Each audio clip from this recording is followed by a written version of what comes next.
അപ്പൊ ഈ P kit വാങ്ങിയതുമായി ബന്ധപ്പെട്ട് ഇപ്പോൾ പ്രതിപക്ഷം അന്നേ ആരോപണം ഉന്നയിച്ചിരുന്നു. CAG റിപ്പോർട്ടും അതുപോലെ തന്നെ വന്നിരിക്കുകയാണ്. അപ്പം അന്നൊരു വീഴ്ച പറ്റിയിട്ടുണ്ടോ ഈ വാങ്ങിയതിൽ? ഒരു വീഴ്ചയില്ല. ആദ്യം വിലയിരുത്തേണ്ടതേ അത് കോൺഗ്രസ് ആയാലും BJP ആയാലും ഈ കേരളത്തിൽ PPP കിറ്റ് ഇല്ലാതെ ഏതെങ്കിലും ഡോക്ടറിന് അസുഖം വന്നിട്ടുണ്ടോ? ഓക്സിജൻ ഇല്ലാതെ ആരെങ്കിലും കോവിഡ് കാലത്ത് മരിച്ചിട്ടുണ്ടോ? ആശുപത്രിയിൽ സൗകര്യമില്ലാത്തതുകൊണ്ട് ഇവിടെ ആർക്കെങ്കിലും സംഭവിച്ചോ? ഇന്ത്യയിൽ നിന്ന് വ്യത്യസ്തമായിട്ടുള്ള കോവിഡ് അനുഭവമാണ് കേരളത്തിൽ കൊടുത്തത്. അങ്ങനെ ജനങ്ങളെ സംരക്ഷിക്കാൻ വേണ്ടിയിട്ട് അർജൻറ്റായിട്ടുള്ള നടപടികൾ സ്വീകരിച്ചിട്ടുണ്ട്. അതിനുവേണ്ടി സർക്കാർ എമർജൻസി പർച്ചേസ് കമ്മിറ്റി ഉണ്ടാക്കിയിട്ടുണ്ട് ഉദ്യോഗസ്ഥരുടെ. ആ കമ്മിറ്റിയെ തീരുമാനിക്കുക ഓക്സിജൻ കിട്ടാത്ത സന്ദർഭം ഇന്ത്യയിലുണ്ടാവാൻ സാധ്യതയുണ്ടോ, ഓക്സിജൻ മേടിച്ച് സൂക്ഷിക്കണോ, PPP കിറ്റ് എത്ര സ്റ്റോക്ക് ഉണ്ട്, കൂടുതൽ രോഗി വരുമ്പോൾ കൂടുതൽ വേണ്ടി വരില്ലേ, അത് നാളെ കിട്ടാത്ത സാഹചര്യം ഉണ്ടാവുമോ എന്നൊക്കെ അവരുടെ ഉത്തമ വിശ്വാസത്തിലുള്ള വിലയിരുത്തലാണ്.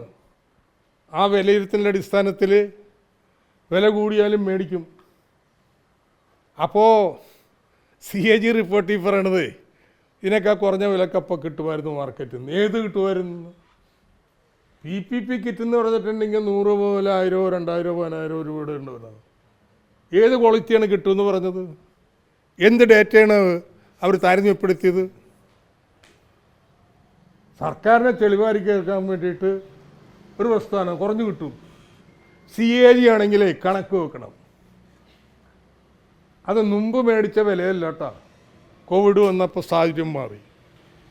അതുകൊണ്ട് കോവിഡ് കാലത്ത് ഇന്ന വിലക്ക് ഇതേ ക്വാളിറ്റി സാധനം കിട്ടുമായിരുന്നു, അതിനേക്കാൾ കൂടുതൽ വിലക്ക് മേടിച്ചു എന്നുള്ളതാണ്. അപ്പോൾ ജനങ്ങളുടെ സുരക്ഷ തന്നെ ഏറ്റവും പ്രധാനം. ആ സുരക്ഷ കാലത്ത് എമർജൻസി പർച്ചേസ് നടത്താൻ വേണ്ടി എമർജൻസി കമ്മിറ്റിയുണ്ട്. ആ കമ്മിറ്റി പരിശോധിച്ച് തീരുമാനമെടുത്തിട്ടുണ്ട്. ആ തീരുമാനങ്ങൾ ശരിയായിരുന്നു എന്നുള്ളത് കേരളത്തിലെ കോവിഡ് അനുഭവം തെളിയിച്ചിട്ടുണ്ട്. ഈ CAG രാഷ്ട്രീയം കളിക്കുകയാണ്. CAG രാഷ്ട്രീയം തന്നെ. ഏത് രാഷ്ട്രീയമാണ്, ഏത് സ്ഥാപനമാണ് BJPക്കാർ ഈ രീതിയിൽ നശിപ്പിക്കാതിട്ടുള്ളത്?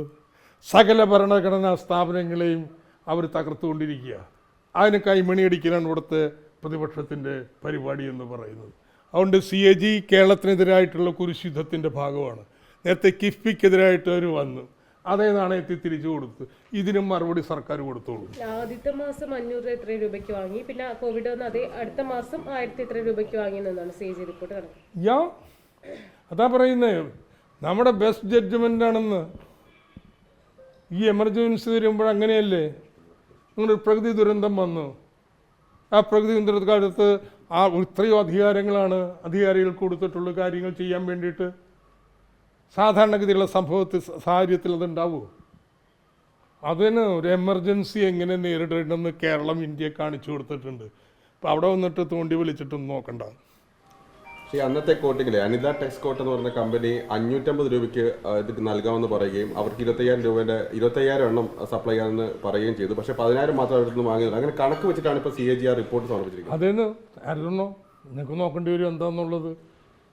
ഇവർക്ക് തന്നെ ഓർഡർ കൊടുത്തിട്ട് അതിൻ്റെ പാതി പോലും ഇവർക്ക് സപ്ലൈ ചെയ്യാൻ പറ്റിയിട്ടില്ല. ആ കമ്പനിക്ക് തരാൻ പറ്റാഞ്ഞിട്ടാണ്, എന്തുകൊണ്ടാണ്, അതിൻ്റെ ക്വാളിറ്റി എന്താണ്, ഇതൊക്കെ നോക്കണ്ടേ? ക്വാളിറ്റി നോക്കിയതുകൊണ്ടാണ് ഈ വില കൂടുതൽ ആയിരിക്കണം. എനിക്ക് നമ്മുടെ എമർജൻസി കമ്മിറ്റിയിൽ വിശ്വാസമാണെന്ന്. എഫിഷ്യൻ്റായിട്ട് ഡീൽ ചെയ്ത ഉദ്യോഗസ്ഥന്മാരാണ്. നിങ്ങൾ എന്തായി പറയണേ? ഈ ലോകത്ത് ഏറ്റവും നന്നായിട്ട് കോവിഡ് കൈകാര്യം ചെയ്ത മന്ത്രിമാർ, ഉദ്യോഗസ്ഥന്മാർ ലോകം അംഗീകരിച്ചിട്ടുള്ളതാണ്.